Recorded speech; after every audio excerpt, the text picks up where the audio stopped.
रस्त्यावर पैसे सापडणं यामागे काही संकेत असतो का? त्याचबरोबर असे पडलेले पैसे उचलायचे की नाही याबाबत शास्त्र काय सांगतंय? चला जाणून घेऊया. सगळ्यात पहिली गोष्ट, जर रस्त्यावर पैसे सापडले तर सगळ्यात आधी आजूबाजूला विचारून ते कोणाचे आहेत याचा शोध घ्यावा. शक्य असेल तर ते ज्याचे आहेत त्याला परत करावे. जर पैसे परत करणं शक्य नसेल नसेल तर ते कुणाचे आहे हे माहीतच नसेल तर मंदिरात दान करावे, पण खर्च करू नये. दुसरी गोष्ट म्हणजे, जर तुम्हाला पैसे सापडले तर यामागे शुभ संकेत असतो. वास्तुशास्त्रानुसार रस्त्यात पडलेले पैसे हे शुभ संकेत देतात.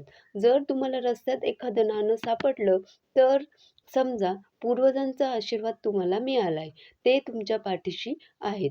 तुमच्या कामात तुम्हाला यश मिळेल. याशिवाय तुम्ही कामावरून घरी परतत असताना तुम्हाला वाटेत पैसे दिसले तर लवकरच आर्थिक लाभ होण्याचा संकेत असतात.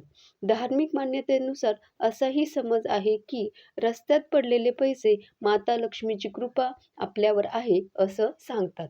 रखडलेली कामं पूर्ण होण्याची शक्यता आहे असाही समज असतो. जर तुमच्यावर कर्जाचा डोंगर असेल तर त्यापासूनही तुमची लवकरच सुटका होऊ शकते असाही संकेत त्यामागे असतो. धन्यवाद.